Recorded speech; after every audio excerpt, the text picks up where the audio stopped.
Tambalang Sara Duterte at Amy Marcos sa 2028, yan po ang umugong na posibilidad kasunod ng naging announcement ng bise kahapon.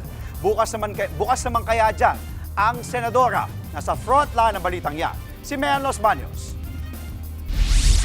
Duterte Marcos, tambalang Vice President Sara Duterte at Senador Amy Marcos. Yan ang isinusulong ni Senator Robin Padilla. Kasunod yan ang announcement ni VP Sara na tatakbo siya sa pagkapresidente sa 2028 elections. Ano ako Sara Amy ako Amy as VP, sir, yan ang tinutulak niyo. Do you think, sir, handa ang Pilipino sa parehas na babaeng leader po? Panahon na para maramdaman ng mga Pinoy ang girl power. Kakasaba si Senadora Amy. Sagot niya, forever running mate ang turing niya kay VP Sara. Sir, si Robin talaga. Well, kung sa bagay, talaga naman forever running mate ko naman talaga yan. Takbo, gapang, luhod, patayo, paupo. Hindi ko naman siya kailanman iniwanan. Pero hindi malinaw kung bukas ba siyang tumakbong bise kay Duterte. Willing kayo mag-VP kay VP Sara pag tumakbo siya sa 2028? Basta sunod-sunuran ako doon. Actually considering running for VP.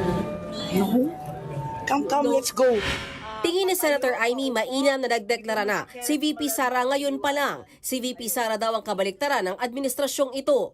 Maganda yan kasi nabibigyan ng pag-asa ang lahat ng tao dahil napakahirap ng panahon, ang gulo-gulo ng gobyerno, napaka-corrupt, wala pa rin charge talagang ang tao galit na at naghihirap. Kaya maganda na kahit papano meron tayong pag-asa. Ang isa pang kaalyado ng mga Duterte na si Senator Bongo, suportado rin ang kandidatura ni VP Sara pero iniwasan niyang sagutin kung bukas siyang maging running mate nito.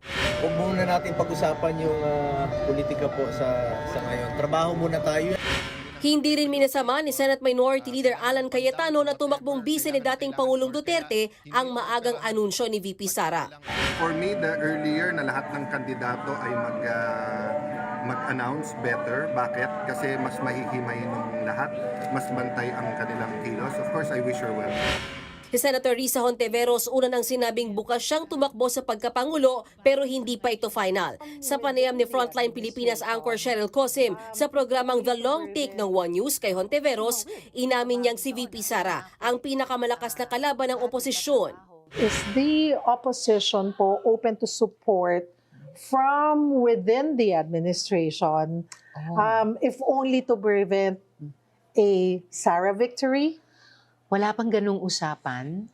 Kasi nga first things first, kailangan kumbaga ayusin muna namin yung aming bakuran. Dahil ito po ba ay recognizing yung possible or yung winnability ng another Duterte sa 2028, which is VP Sara? Sinabi nga ni Senator Frank na si VP ang pinakamalakas na kandidato sa ngayon. So kahit sino namang responsableng political formation, lalo na isang responsableng oposisyon, kailangan realistically take note kami ng mga ganyang challenges. Those are the kinds of candidacies na we will be competing against. So kailangan up to the standards kami. Nagbabalita mula sa Frontline, Mean Los Baños, News 5. Mga kapatid, Andre Felix po, manatiling may alam pagdating sa mga mahalagang balita sa loob at labas ng bansa. Mag-follow at mag-subscribe na po sa social media pages ng News 5.